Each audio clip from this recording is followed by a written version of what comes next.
Hola, hola, ¿qué tal? ¿Cómo están? Muy buenas noches, espero que estén súper animados. Bueno, el día de hoy vamos a entrar a Romanos 15:14. Ahí estamos para nuestro estudio de hoy. Me da gusto saludarlos a todos hoy día martes.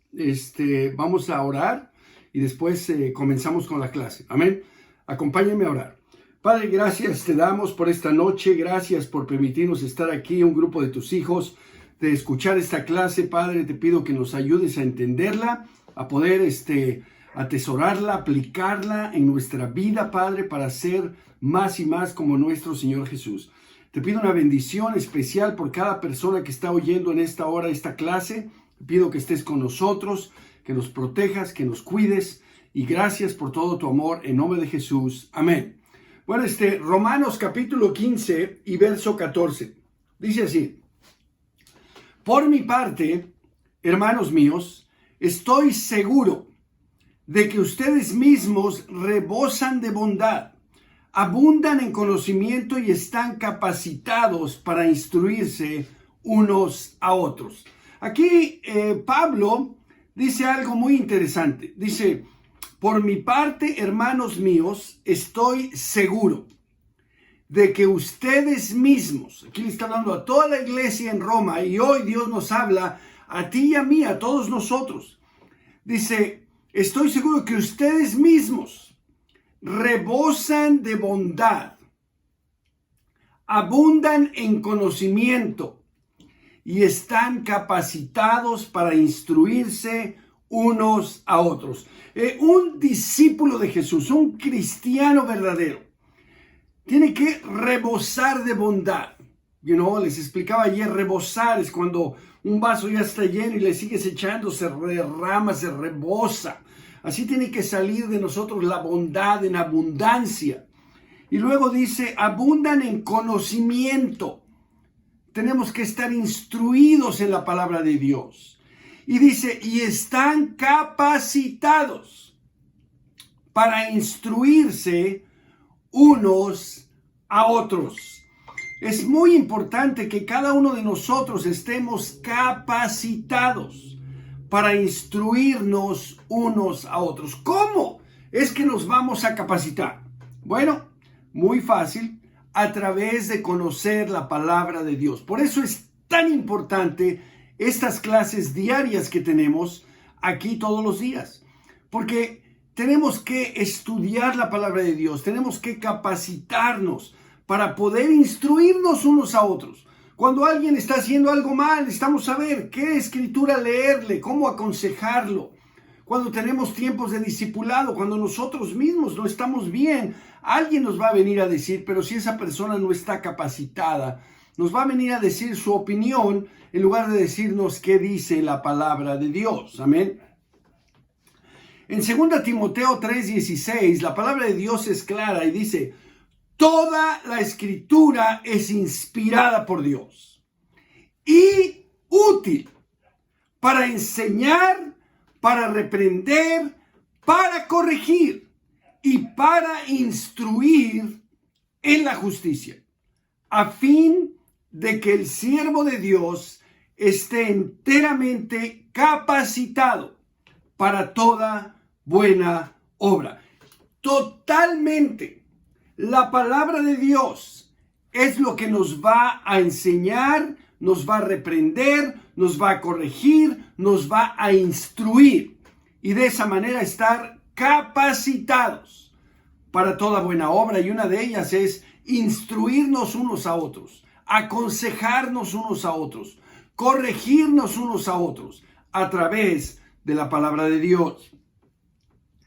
En 2 Timoteo 2:2 dice: lo que me has oído decir en presencia de muchos testigos, encomiéndalo a creyentes dignos de confianza, que a su vez estén capacitados para enseñar a otros. Aquí vemos algo muy importante para avanzar el reino de Dios. Estamos hablando de instruirnos unos a otros, de estar instruidos a través de la palabra de Dios.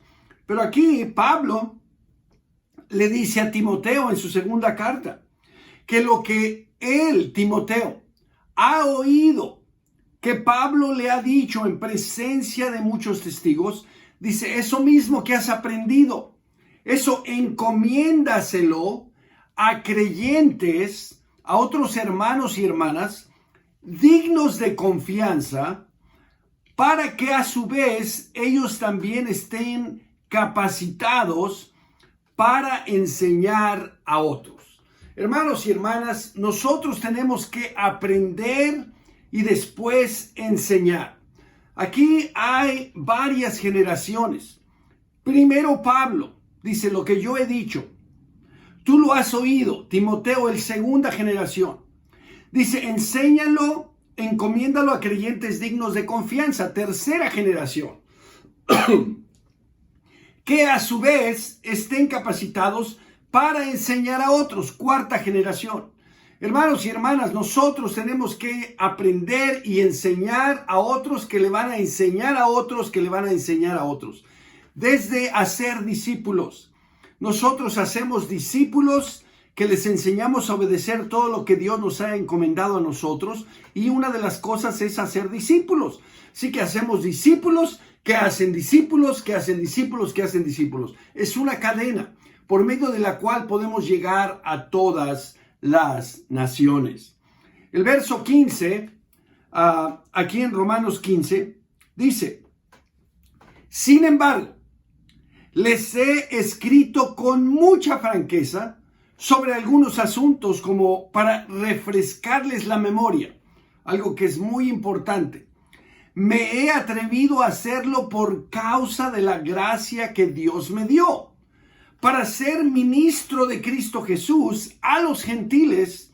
Yo tengo, dice Pablo, el deber sacerdotal de proclamar el evangelio de Dios, a fin de que los gentiles lleguen a ser una ofrenda aceptable a Dios, santificada por el Espíritu Santo.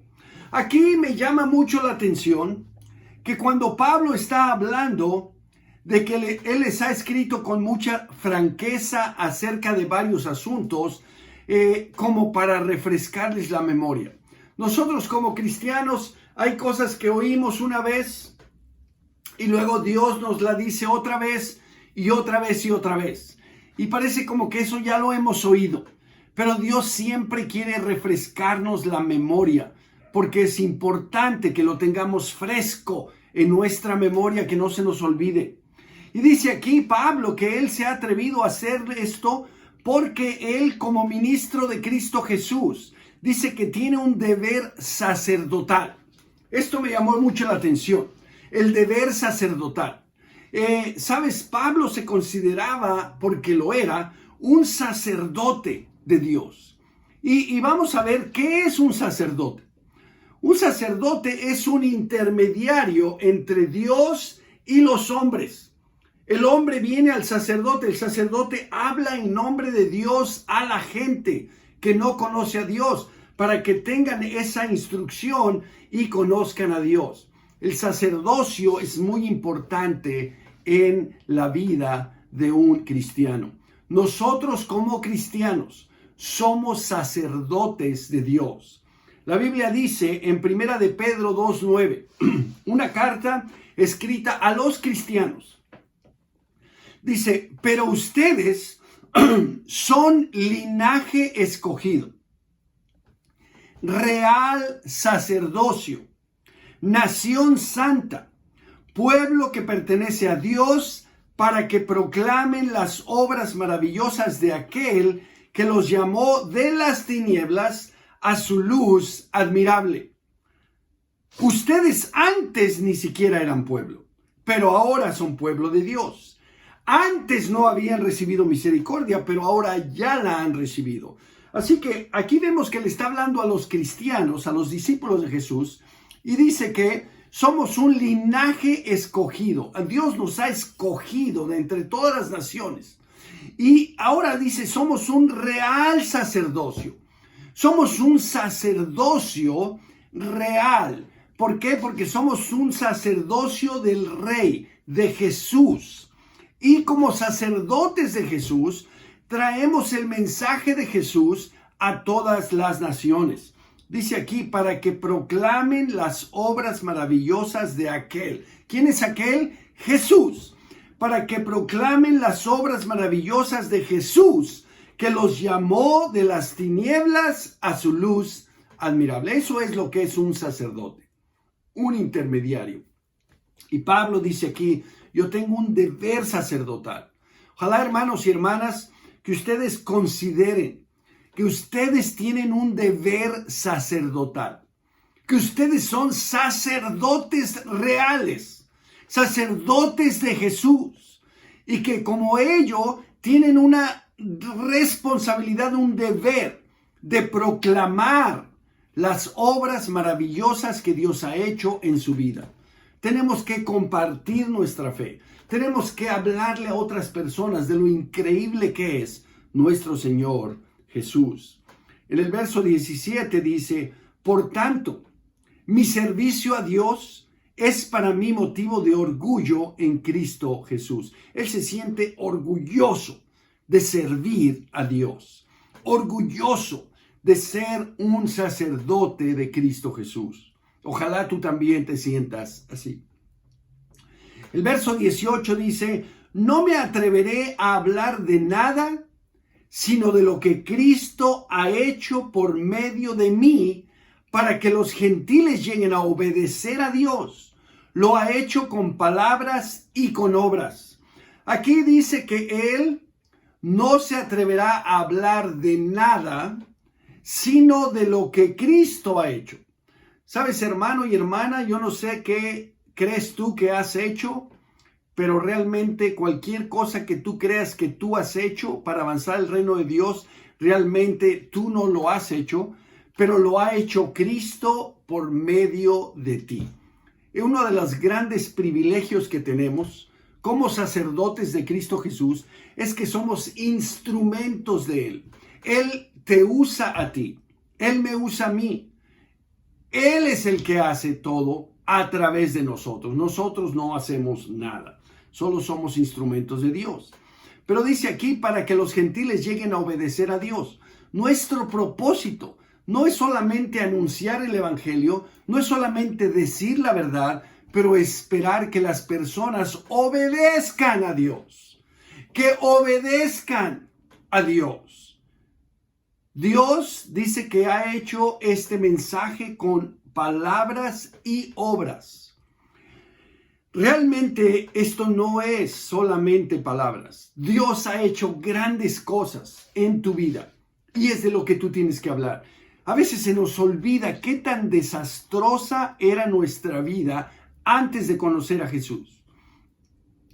Qué desastre teníamos en nuestra vida. Y se nos olvida y entonces pensamos que la vida que tenemos hoy es algo normal. No es normal, es un milagro. Es algo que Dios ha hecho. Y tenemos que hablar de eso. Jesús hizo obras maravillosas cuando Él caminó en esta tierra. Y hoy a través de nosotros hace lo mismo. Y hay vidas cambiadas, la tuya y la mía, que son testimonio de que el evangelio no solamente son palabras, pero son hechos que Dios hace. En el verso 19 dice, mediante poderosas señales y milagros, por el poder del Espíritu de Dios. Así que, habiendo comenzado en Jerusalén, he completado la proclamación del evangelio de Cristo por todas partes, hasta la región de Iliria. En efecto, mi propósito ha sido predicar el evangelio donde Cristo no sea conocido, para no edificar sobre fundamento ajeno. Aquí Pablo dice que su propósito es haber ido a predicar el evangelio a donde Cristo no era conocido, a nuevas regiones, a nuevos lugares donde no había iglesia. Dice el verso 21, más bien como está escrito, los que nunca habían recibido noticia de él lo verán y entenderán los que no habían oído hablar de él. Este trabajo es que muchas veces me ha impedido ir a visitarlos. Recuerden, él está hablando a la iglesia de Roma, a una iglesia que él no fundó, Una iglesia que no lo conocía personalmente a él y él no los conocía a ellos, pero los amaba y les escribe esta carta como una muestra de amor inspirado por Dios. Y qué hermosa carta, la carta de los romanos. Y dice él que por haber ido él a predicar a lugares donde no había iglesia, donde nadie había oído hablar de Jesús, haber estado ocupado en eso, en su primer viaje, en su segundo viaje, en su tercer viaje misionero. Entonces, este trabajo es lo que muchas veces, dice, le ha impedido ir a visitarlos. Dice aquí, llevar el evangelio a todas las naciones. Para nosotros llevar el evangelio a todas las naciones. Por eso tenemos esa contribución especial. Por eso tenemos esos equipos misioneros. Por eso necesitamos personas que estén dispuestas a dar todo lo que pueden para avanzar el reino y llegar a los lugares donde no hay iglesia. Por ejemplo, nosotros mandamos la iglesia a la Ciudad de México. Pero qué triste pensar que todavía no hay una iglesia en Guadalajara. No hay una iglesia en Mexicali. No hay una iglesia en León, Guanajuato. No hay una iglesia en Veracruz. No hay una iglesia en Yucatán. No hay una iglesia en muchas partes. Y eso es solamente un país. Todos los países de Centroamérica no tenemos ni una iglesia. Necesitamos mandar iglesias. Por eso nos esforzamos para hacer el trabajo que estamos haciendo. Pero bueno, tenemos que recordar que para llevar el evangelio a todas las naciones, tenemos que empezar aquí, en tu casa, en tu trabajo, en tu familia, en tu ciudad. Tenemos que empezar aquí. No podemos llevar el evangelio hasta por allá al otro continente si primero no evangelizamos aquí. Nosotros estamos aquí, tenemos que compartir nuestra fe aquí. En Hechos capítulo 1 y verso 8, Jesús dice, pero cuando venga el Espíritu Santo sobre ustedes, recibirán poder y serán mis testigos, tanto en Jerusalén como en toda Judea y Samaria y hasta los confines de la tierra. Pero primero vamos a empezar en Jerusalén. Y Jesús empezó en Jerusalén. Después, toda Judea. Y luego, Samaria. Y después, hasta los confines de la tierra. Hermano, hermana, empieza a evangelizar ahí en tu casa, con tu familia, con tu trabajo, con tus vecinos, con tus conocidos. Y de ahí vamos a seguir avanzando y avanzando hasta llegar a todas las naciones. Gracias, hermanos, que estén muy bien. Los saludo con mucho cariño. Nos vemos mañana a las 8 y vamos a seguir estudiando el libro de Romanos hasta terminar y después a ver qué nos dice Dios que tenemos que seguir haciendo. Pero que el Señor les siga bendiciendo. Disfruten de su caminar con Dios. Nos vemos mañana. Los quiero mucho. Gracias.